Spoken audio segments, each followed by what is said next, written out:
Hi friends, welcome back to my channel. അപ്പം എന്തൊക്കെയുണ്ട് വിശേഷം? എല്ലാവർക്കും സുഖമാണെന്ന് വിചാരിക്കുന്നു. അപ്പം നമുക്ക് ഇന്ന് മധുരക്കിഴങ്ങ് എങ്ങനെ അതിന്റെ മധുരം ഒന്നും പോകാതെ ഒന്ന് പുഴുങ്ങിയെടുക്കാൻ നോക്കിയാലോ. അപ്പം നമുക്ക് ഇക്കാന്റെ ഫ്രണ്ട്സിന്റെ വീട്ടിൽ നിന്ന് കിട്ടിയതാ കേട്ടോ. കുറച്ച് മധുരക്കിഴങ്ങ് കിട്ടിയിട്ടുണ്ട്. വെള്ള നിറത്തിലുള്ള മധുരക്കിഴങ്ങ് കേട്ടോ കിട്ടിയിട്ടുള്ളത്. അപ്പം അത് നന്നാക്കി കഴുകിയൊക്കെ വൃത്തിയാക്കി എടുത്തിട്ടുണ്ട് കേട്ടോ. ഇനി ഇതുപോലെ ഒരു ഓട്ടുള്ളൊരു പാത്രത്തിലേക്ക് ഇട്ട് കൊടുത്തിട്ടുണ്ട്. ഇനി ഇതുപോലെ ഒരു പാത്രത്തിൽ കുറച്ച് വെള്ളം എടുത്തിട്ടുണ്ട്. എന്നിട്ട് അതിന്റെ മുകളിലേക്ക് ഇതുപോലെ ഒരു പാത്രം വെച്ച് കൊടുക്കുന്നുണ്ട് കേട്ടോ.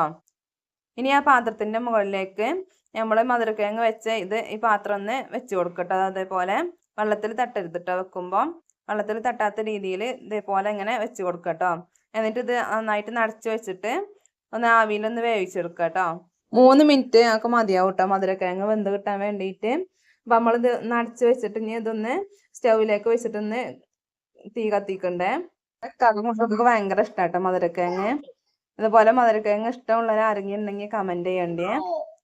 അപ്പം നമ്മളെ മധുരക്കിഴങ്ങ് പുഴുങ്ങാൻ വെച്ചിട്ട് 3 മിനിറ്റ് ആയിട്ടുണ്ട്. ഏതാ മധുരക്കിഴങ്ങ് നന്നായിട്ട് വെന്ത് കിട്ടിയിട്ടുണ്ട് കേട്ടോ. എന്താ ഉള്ളൊക്കെ നല്ലതായിട്ട് വെന്തിട്ടുണ്ട്, കണ്ടില്ലേ. അപ്പം എല്ലാവരും ഇതേപോലെ ഒന്ന് ട്രൈ ചെയ്ത് നോക്കട്ടോ. ഇങ്ങനെ പുഴുങ്ങിയെടുക്കുകയാണെങ്കിൽ നമുക്ക് മധുരക്കിഴങ്ങിന്റെ മധുരം ഒന്നും പോകാതെ തന്നെ പുഴുങ്ങിയെടുക്കാൻ പറ്റുക.